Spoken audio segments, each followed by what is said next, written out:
Hey guys, good evening to you. Here is Chapter 4 AMSCO Reading Guide Analysis Hints, starting on page 2 of the packet. List 3 reasons why the end of the French and Indian War was an important turning point in the U.S. history. Number 1, it led to Britain wanting money really to protect the empire, and this created a lot of resentment for the colonists. Another result is that the Americans saw themselves as self-sufficient and they don't need the protection nor the input from the crown. The third one is that this conflict could be a trigger point or resulted in a war of independence. So the French-Indian War is a really important, compelling battle that you need to know the insides and outs of that aspect. Question number 2 asks, besides the beginning and the end of this war, what else marks an important turning part in our quest for nationhood? I would imagine that the conflict of the French-Indian War really drove the two countries apart. And the result of this was that the American Revolution was really our first successful colonial revolution against Britain. We'll see a lot more of those taking place when we get into the 1950s and 60s, but really the American colonists were the first to depart the crown. Going to page 4, I believe, of the packet asks, what was the chief reason for colonial discontent? Well, really, the colonists yearned for more power, and they yearned for more land and expansion of the land. And all of these things did dovetail nicely out of trade, in which the colonies had an opportunity to continue to self-determine and to grow at their own pace and level. Next question is, list 3 major ways England's war for empire impacted the colonies in North America.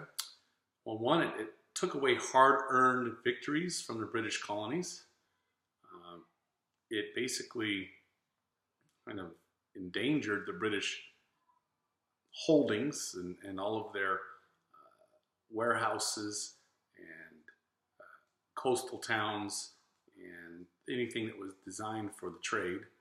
And the third thing is that British colonists viewed as the different kind of aspects or tiers of the military. It became increasingly clear that there was a growing military presence that we'll see come crescendo in 1776 that really causes the colonists to be alarmed. The next question asks, list 3 reasons the Albany Plan, also known as to join or die, failed. Please turn to page 1 and you're going to see that cool flag there that represents the splintering of the colonies and kind of what would happen if they were ever left to their devices. And so as you can see there, it says this graphic was based on a common superstition that a silver snake could come back to life. And that's if its sections were joined prior to sundown. So the idea that Benjamin Franklin was talking about is that each colony was unique, but boy, don't let us come back together again or else we will strike. So back to the question number 1 of the 3 reasons that the colonists wanted to keep the taxation powers to a minimal and often on our shores and on our terms. Number 2, that not all colonies wanted to participate in the war. And then 3, they decided giving up power and money and troops to help defend or to protect other colonies. So those are the 3 failures of the Albany Plan. What was the most significant impact of the Treaty of Paris, aka the Peace of Paris? And explain your reasonings. Well, the impact that the treaty had is that the massive extension of the British rule really helped England become a very strong colonial world power. And that this treaty marshaled in or conveyed that England couldn't control and defend most of its empire, especially those along the colonies. The next question asks, compare the British view to the colonial view and explain why these opposing views are significant to the development of the United States. Well, both thought that their ways were superior, that the Colonists did not like the British attitude, so they created a distinctly different society and wanted a ruler who was not above them, both in his mind and in his actions. Going on to page 5, please, I need you to put at the top of your paper these kind of 3 things. You need to have Pontiac's Rebellion. The next thing should be Peace of Paris, which ended the French and Indian War. And then the Proclamation Line of 1763. Those are some key terms and things that you're going to want to be very keen on in being aware. So the question, first one asks, defend or refute the following statement that 1763 was an important watershed year. Yes, it was important because drastic policy changes led to attitude changes, both within the colonists and those who might have been loyal to the king. The next question is list 3 pieces of evidence to support your view. Well, remember, you have Pontiac's Rebellion and the Proclamation Line and the end of the French and Indian War. Those are all things that led to, number 1, increased taxes, which created more resentment from the colonists. But the Proclamation Line of 1763 resulted in the colonists becoming more defiant because they didn't have the opportunity to expand into the land where the Indians were. And number 3, lack of inclusion of Americans in their own battles or in their own affairs. Name 1 piece of evidence to support the opposing view. Well, the British troops were actually sent to keep the peace, and they kept it successfully. What would be an example of that was the Pontiac's Rebellion. Going on to that map to the right-hand side, it says, explain the significance of the territorial changes from 1754 to 1763. Both Spain and Britain increased significantly in their land and their holdings and in their power in that time period. And they both kicked out the French, and then this gave more land available for the colonists in the future.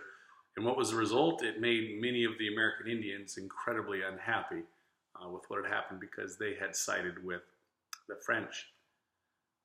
Scrolling down to the next page, I think it's page 6, it says, identify the major causes and effects of the Stamp Act controversy. Well, it was caused by the British need for money to keep troops in America they were already existed in Britain, and they were sent over and supported by here in the colonists. What effect did this have? The Stamp Act is that colonial resentment and really indignation at that we were having to pay for an armed military to keep us from becoming unruly. Heaven forbid, right? Another effect would be that this violent attacks on the Stamp Act collectors that the government had sent out began to emerge, and that's where you begin seeing the dipping in oil and tar and feathering and all of that. And the result, I think, was the Declaratory Act. So please look up the Declaratory Act that the British response basically eventually moved into and evolved into the Declaratory Act. The next question, what was the most significant cause of the controversy? Is that Britain wanted colonies to pay their fair share of the costs. And, you know, historians are like, well, you're a colony, you probably should have. But as we've been trying to talk about, that there have been lingering and long-term dots of connecting this idea that the colonists are free and able to pursue ideas on their own and self-govern, hearkening all the way back to the House of Burgesses and the different states, the different colonies and how they emerged. Be sure to keep track of those significant things. The next question asks, what was the most significant effect of this controversy? And it's the Declaratory Act that stated the Parliament can tax whomever they pleased. And the main source of resentment among the colonists was that no representation from the colonies could be made and passed in Parliament. Scrolling down to, I think, page 7, I'm not so sure. The question is, explain the limitations of the repeal of the Townshend Acts in restoring positive relationships with England and its 13 colonies in North America. Even though the damage was already done and the colonies were already irritated with England, this repealing of the Townshend Acts had very little effect in the colonists. They were already mentally, emotionally, physically stirred to pursue some sort of other action. Page 7 is talking about who is the most significant and whose contribution was most significant to the emerging American identity, and there's a bunch of names there, all of them having significance. My money and vote goes to Samuel Adams. Why? What specific evidence do we have? Is that he's the one that labeled the Boston Massacre just that, the Boston Massacre, and used this to arouse emotion for people to get behind. He wrote the Massachusetts Circular Letter, which caused the British a lot of trouble because it aroused suspicion and anger and towards the British Crown, and it denounced the British publicly. He did no problem with saying that what they had done was wrong and that he was there to arouse attention and resentment regarding the Boston Massacre. Next page is asking, explain how committees of correspondence and intercolonial committees sharpened the divisions between Britain and the colonies in the 1770s. Well, by looking for the British, they found and focused only on the negatives of the British. And so, I don't know what else to say on that, except they focused on the negatives of the British. In what ways does the Gaspee incident illustrate the overall turning point in 1763? It showed that the colonists were willing to basically outright resist the crown, and that they were committed to moving forward. Were the Sons of Liberty justified in the Boston Tea Party? And defend your answer with 3 pieces of evidence. I'm going to take the approach that no, they were not justified. When you look at the Tea Act, it did reduce the price, and it did make it to be somewhat affordable. Number 2, Parliament had only one tax on the colonists, and the tax on tea after the Townshend Acts was eventually repealed and repudiated. And number 3, in terms of English laws, the Parliament had the right to tax whomever they wanted for the destruction of private property, which had happened there in the Boston Tea Party. So it wasn't like they were extending the law that wasn't known to these British colonists or loyalists. They were following the letter of the law that had been established. Page 8, getting there, you guys are fantastic. Explain how the coercive acts, or often called the intolerable acts, were both an effect of colonial actions and a cause of colonial action. Well, basically, these acts were enacted due to the colonial uprising, basically the Boston Tea Party, and it resulted in outright rebellion from the colonies. Next question is, will explain the role of religion in colonial resistance to the new imperial policies of 1774. Well, in French Quebec, up in the northern Canada part above New York, you remember there's a lot of Catholicism there, and this made the Protestants in the 13 colonies, whether they were Anglican or whether they were Puritan and all the mixed people and religions in between, in terms of denominations, they caused a dislike, and they basically opted to see the royals' preference and sought ways in which to resist this Catholicism, even though it was the king's preference. And you don't have the period 2 review packet. I don't give those out. I will be using those probably in the review sessions. But there are some key significant ideas that influence our founding fathers that you do need to be aware of, and I lectured on that last week sometime. One person is John Locke and his natural rights that government doesn't have the right to take away.